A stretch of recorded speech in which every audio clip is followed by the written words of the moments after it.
continuamos ahora con el entrenador visitante, con CB Polkowice. Please, coach, your feelings about the game.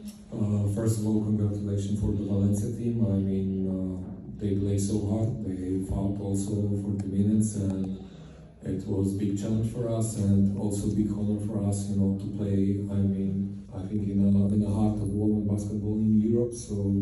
So a great time for us. Unfortunately, we lose this game. Okay, we won. This is strange, you know. This is strange for us. Yes, we won in Valencia, but it wasn't enough, you know, to advance to another one stage. And once again, congratulations for Valencia. It was a big lesson for us, and this is what Stefani said, that we grow up so like crazy. You know, if we talk about the preseason time when we were here and we played 2 games, and I'm pretty sure that right now we are in a different spot, in a different place, and I'm happy that we are competitive against this kind of team like Valencia. Thank you. Bueno, dice primero enhorabuena a Valencia Basket por haber pasado de ronda, que supo luchar muy duro hasta el final. Esto sería que era un reto muy importante para ellos, ha sido un honor poder jugar aquí. Dice que han perdido, pero que no, que realmente han ganado, pero que es algo extraño porque ganas, pero no pasas a la siguiente ronda y no es suficiente. Esta ha sido una gran lección para ellos.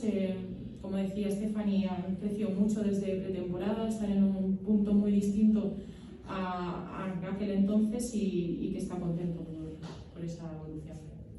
Coach, even fight taking in mind that Sasha Chayo and Artemis Spanu had 2 faults early in the game, then they come back, they also played, especially Sasha with the 3-pointers. That was one of the not key parts for Valencia Basket, and you were close really to be in the next round. And how's that for you? Did you overcome a team like Valencia, even taking in mind the personal faults issue?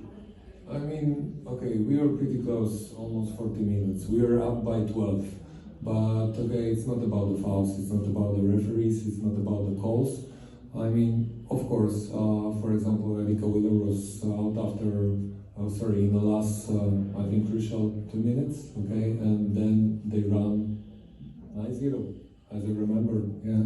So this is the problem. I mean, the crucial time is always for the superstars, and we lose our superstars in the last 2 minutes. And okay, it's not so easy, you know, for us, especially that we don't have. I don't want to say that we don't have this experience on this level, but some of them, okay, it's like first time, you know, to in the top 8, okay.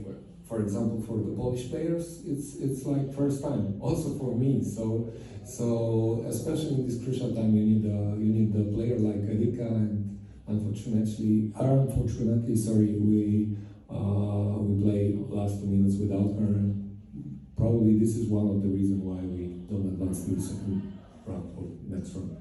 Bueno, la pregunta era cómo ha podido afectar el tema de las faltas a que el equipo no pudiera conseguir la renta suficiente para llevarse la eliminatoria, y dice que pues sí, que estuvieron cerca, llegaron a ponerse con una ventaja de más 12, pero que esto no es cuestión de las faltas ni de los árbitros ni lo que se pita.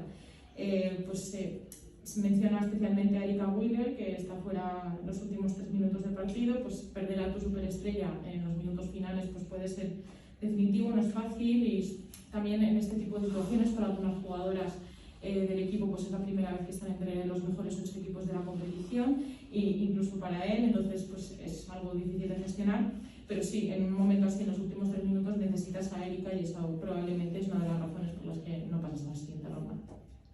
¿Preguntas? Okay, thank you so much. Thank you so much. It was an honor for me to be here. Thank you.